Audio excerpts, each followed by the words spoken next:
Indolence breeds madness. One true way.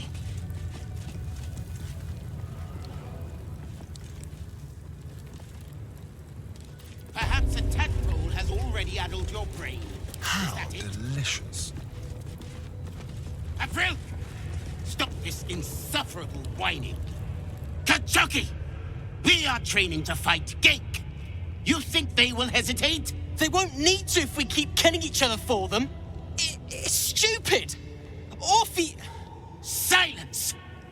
It seems your childish prattling is attracting an audience. You fight again. This time, daggers only. And to the death, as instructed. Who wants to challenge this sniveling Istark?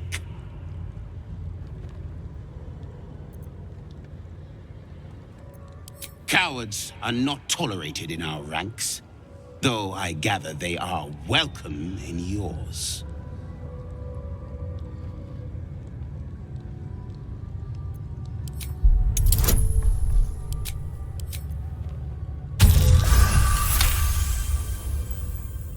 I suppose your inane spewings have distracted enough from my lesson. Go wet the swords. I want them sharp enough to peel a Gake's eyeball just by looking at them. I hope you prove as weak as this should we meet on the battlefield, Istik. You are well on your way to being Gake food. Do better! To the Inquisitor at the creche. The Sathisk's failure must be reported.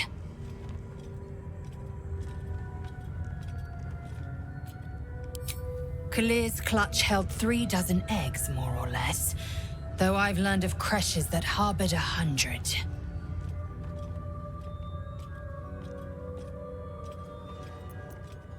Shukiani. Githyanki chosen by Vlaakith herself to bear young. The Queen assigns when and where they must lay, and how many eggs they must bear. The Shukiani pass their eggs in the material plane. In the astral, time barely passes. It is a meticulous process, carefully timed so that the eggs hatch at once. Humanoid. How I despise the term. Githyanki are quite superior to humans. Our biology slates state that Githyanki came to lay eggs after we escaped Illithid enslavement and took to the astral plane. It's an asexual process, a favorable change by any estimation. Hideous to imagine a life where I couldn't partake in the pleasures of sex without the looming threat of bearing children.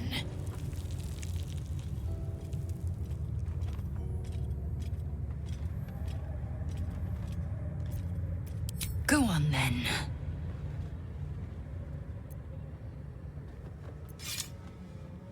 My own Savage would never have threatened a youngling. A waste of time and energy. The pupils themselves culled the weak from their ranks. I myself felled 4 of my own classmates once Kalir had 100 times circled Tyrell. Survival. My people have no use for cowards. Every trainee that I slayed was either too weak to withstand the lessons, or was cocky enough to pick a fight they could never win. They underestimated me, so they paid the price. The Githyanki are only as powerful as their weakest warrior. Jaquith de Venzir, the termination of the frail, strengthens us.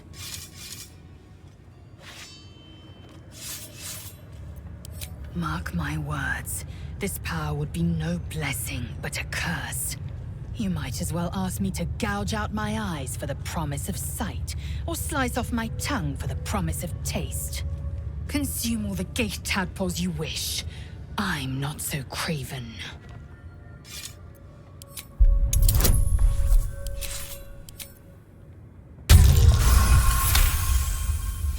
Perhaps you... No, that's absurd. When the tadpole has stretched to every pore and slithered through every vein, what am I to do then? It won't hear my screams. It won't care if I beg. I will be remade in its image. My faith in Vlaakith will guide me, and my own might will sustain me. I have no need of this depraved power.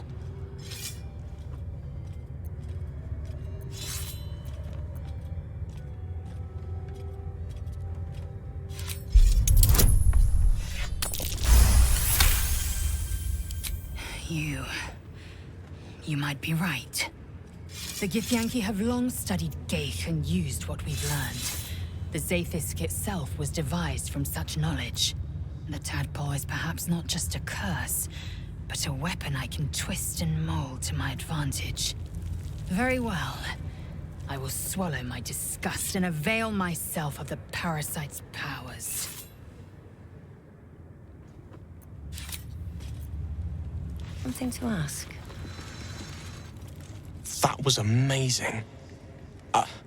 I've never seen someone talk the Savage down from a rage like that. He's always telling us how we have to be ruthless, that death is the only mercy we deliver. But you showed compassion and kindness. You're just like... Never mind.